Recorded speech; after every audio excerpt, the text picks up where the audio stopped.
Olá, olá a todos! Sejam todos muito bem-vindos. Hoje, dando continuidade no estudo do Evangelho segundo o Espiritismo, como sugestão de leitura, capítulo 13, itens 15 e 16. Item 15. Meus caros amigos, todos os dias ouço entre vós dizerem: sou pobre, não posso fazer a caridade. E todos os dias vejo que faltais com a indulgência aos vossos semelhantes. Nada lhes perdoais e vos arvorais em juízes muitas vezes severos, sem quererdes saber se ficaríeis satisfeito que do mesmo modo procedessem convosco. Não é também caridade a indulgência? Vós, que apenas podeis fazer a caridade praticando a indulgência, fazei-a assim, mas fazei-a largamente. Pelo que toca à caridade material, vou contar-vos uma história do outro mundo.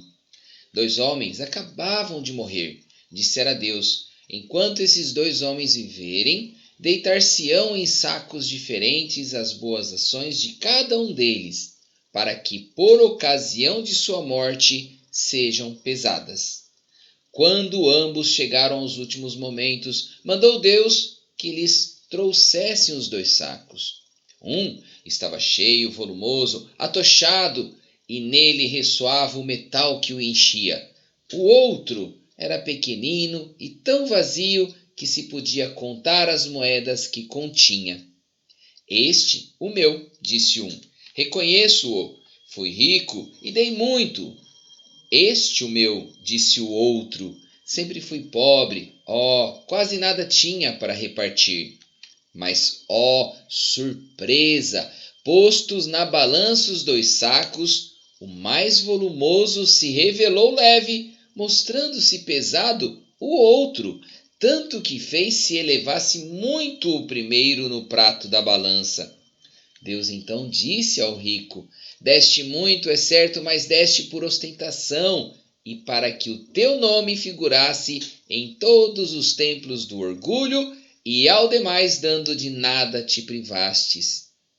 Vai para a esquerda e fica satisfeito com o te serem as tuas esmolas contadas por qualquer coisa.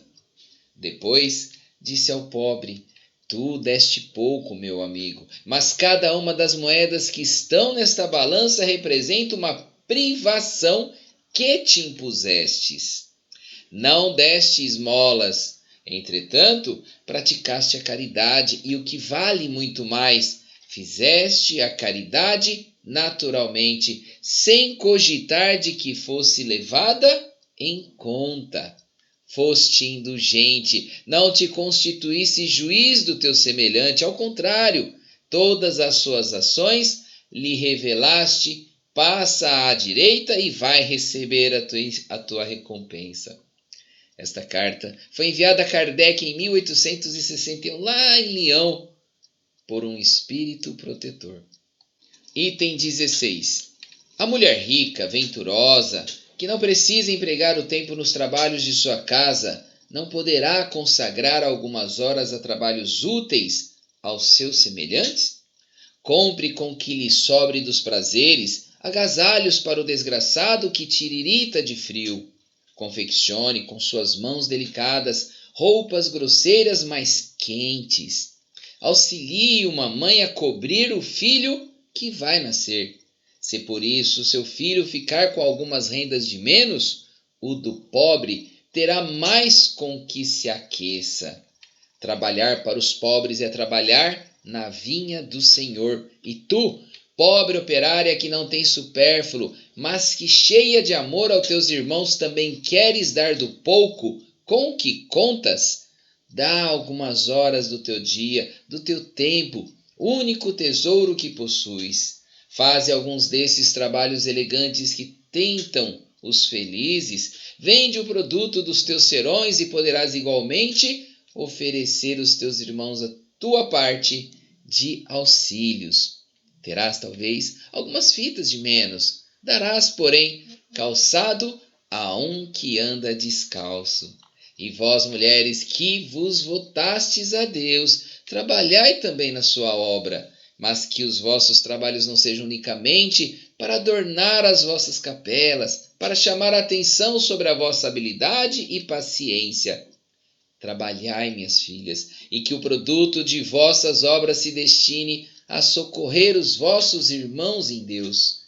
Os pobres são seus filhos bem-amados, trabalhar para eles é glorificá-lo. Sede-lhes a providência que diz: aos pássaros dos céus, dá Deus o alimento.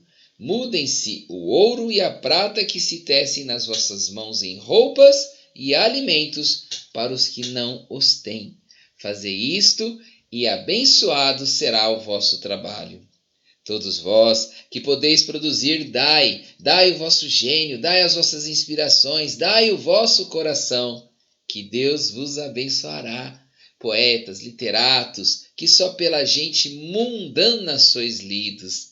Satisfazei-lhe aos lazeres, mas consagrai o produto de algumas de vossas obras a socorro aos desgraçados.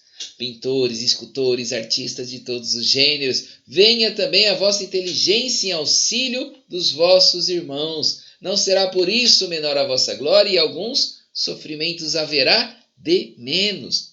Todos vós podeis dar, qualquer que seja a classe a que pertençais, de alguma coisa dispondes que podeis dividir. Seja o que for que Deus vos haja outorgado, uma parte do que ele vos deu, deveis àquele que carece do necessário, porquanto, em seu lugar, muito gostaríeis que o outro dividisse convosco. Os vossos tesouros da terra serão um pouco menores, contudo, os vossos tesouros do céu ficarão acrescidos. Lá colhereis pelo cêntuplo o que houverdes semeado em benefícios neste mundo. Mensagem enviada por João, em Bordeaux, 1861. Fique agora, queridos irmãos, com os comentários do dia de hoje. Até mais, tchau, tchau. Olá, pessoal, bom dia a todos. Vamos a mais Evangelho segundo o Espiritismo. Seguindo aí os itens referentes à beneficência, hoje vamos terminar com os itens 15 e 16. No item 15, temos o Espírito Protetor.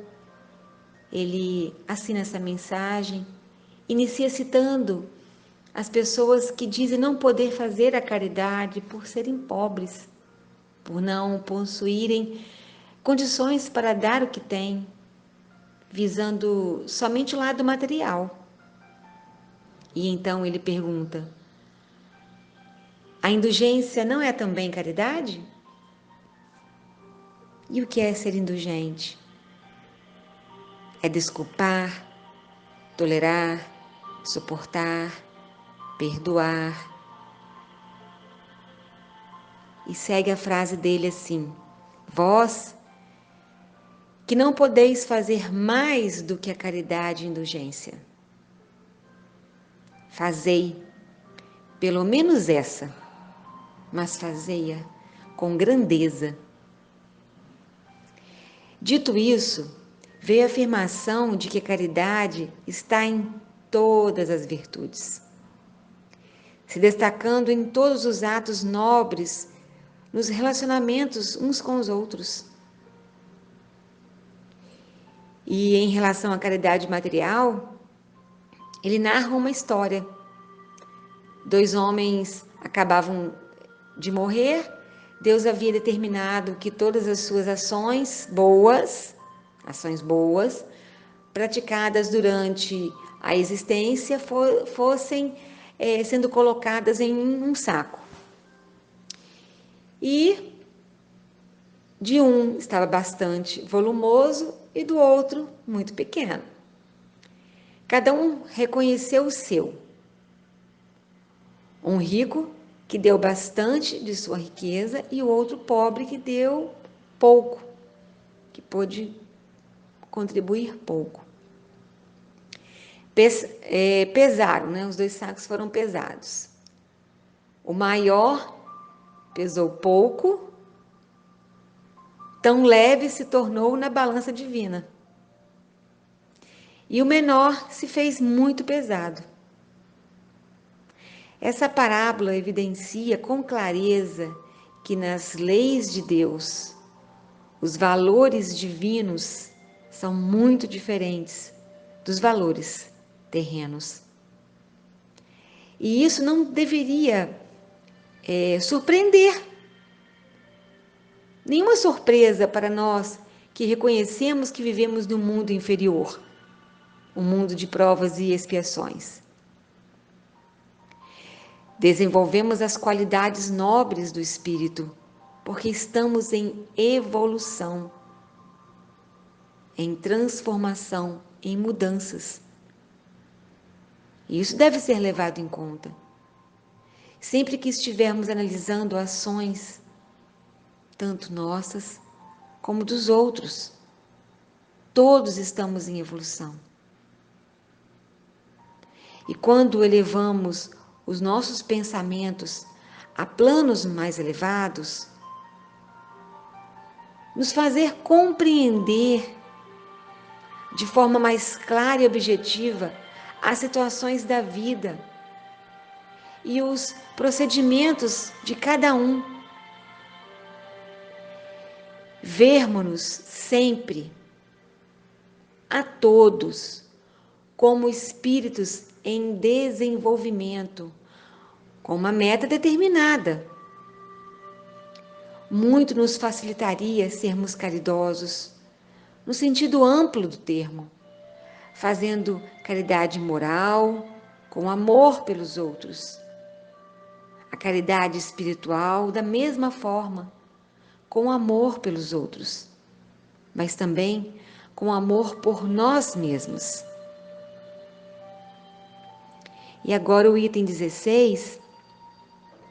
O Espírito João, autor da mensagem, escreve em relação à economia, gastos, em como devemos rever nossas condutas e como estamos utilizando o que nos sobra.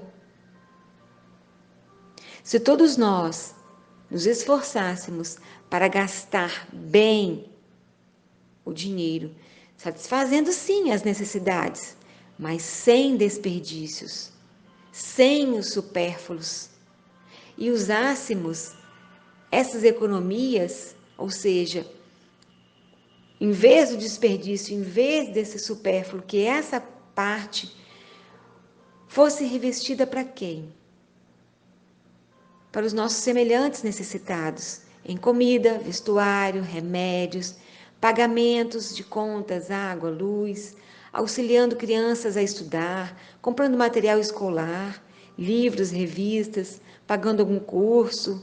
São inúmeras formas que nós podemos, em vez de desperdiçar com o supérfluo, que nós possamos pensar em como utilizar melhor esses recursos.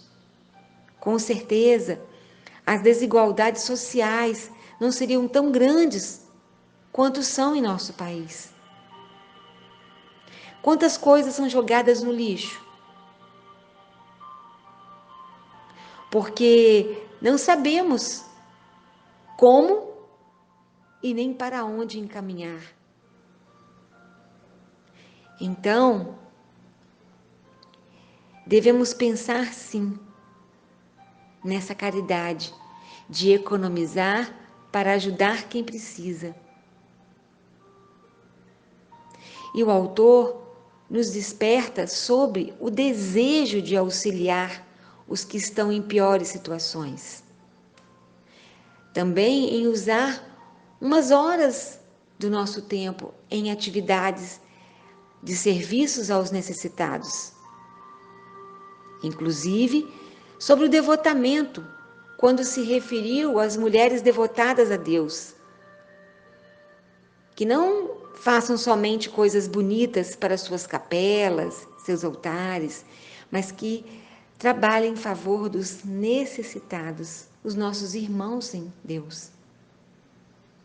Podemos entender esses conselhos a todos nós, que devemos participar também de atividades em benefício dos semelhantes. E eu falando assim agora com vocês, eu tenho certeza que nesse momento muitos pensam: não tenho tempo, minha vida é muito corrida. Mas deixo essa reflexão. Auxiliar sempre que possível as necessidades dos menos favorecidos. Necessitá-los é servir de instrumento de Deus no alívio de seus sofrimentos, de suas dores, levando a esperança de dias melhores e que virão, e a confiança na bondade divina. Todos, sem distinção, sempre poderão dar algo para aliviar as carências de alguém. E quando digo carências, não digo somente as materiais. Vamos nos imaginar no lugar do necessitado, não importando como ele chegou a essa situação e o que gostaria de receber. Façamos sempre o que estiver em nosso alcance, em nossas possibilidades, não nos omitindo, tendo em vista a imortalidade da alma e acreditando sempre que somos capazes de realizar maravilhas nessa vida.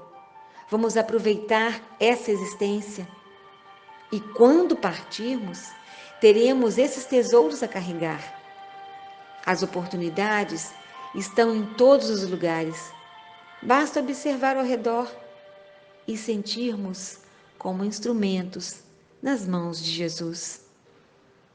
E que o Divino Mestre continue a nos amparar e iluminar. E que hoje seja mais um dia de bênçãos em nossas vidas. Que assim seja.